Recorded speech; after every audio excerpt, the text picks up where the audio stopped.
சில நேரங்களில் சில தவறுகள் நோக்கமின்றி அரங்கேறி விடுகின்றன. கலாட்டா விருது விழாவில் ராபிட் ஃபயர் போல கேட்கப்பட்ட 20 கேள்விகளுக்கும் சற்றும் யோசிக்காமல் டான் டான் என பதில் சொல்லிக் கொண்டிருக்கையில் த்ரிஷா அவர்களின் போட்டோ திரையில் வந்ததும் என்ன சொல்வது என யோசிக்கையில் குந்தவை குந்தவை என குரல் எழுப்பினர்.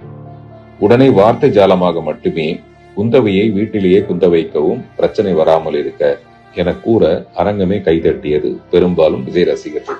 இறங்கி வந்ததும் நண்பர் ரங்கராஜ் பாண்டே அவர்கள் குந்தவையை தவிர்த்திருக்கலாம் என்றார். உடனே கலாட்டா அருணா அவர்களிடம் அதை வெளியிட வேண்டாம் என கேட்டுக்கொண்டேன். ஆனால் யாரோ எடுத்த வீடியோ மூலம் அது வெளியாகி சிலருக்கு வருத்தத்தை ஏற்படுத்தி இருக்கிறது என்பதை உணர்ந்து அதற்காக நானும் என் வருத்தத்தை மனப்பூர்வமாக தெரிவித்துக் கொள்கிறேன். பிரச்சனைகள் பெரிதாவதை என்றுமே நான் விரும்புவதில்லை.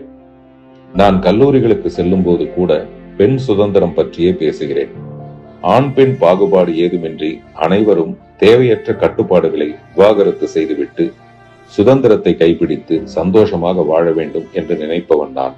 எனவே பெண்ணே இப்பிரபஞ்சத்தின் ஆக பெரும் ஆக்க சக்தி.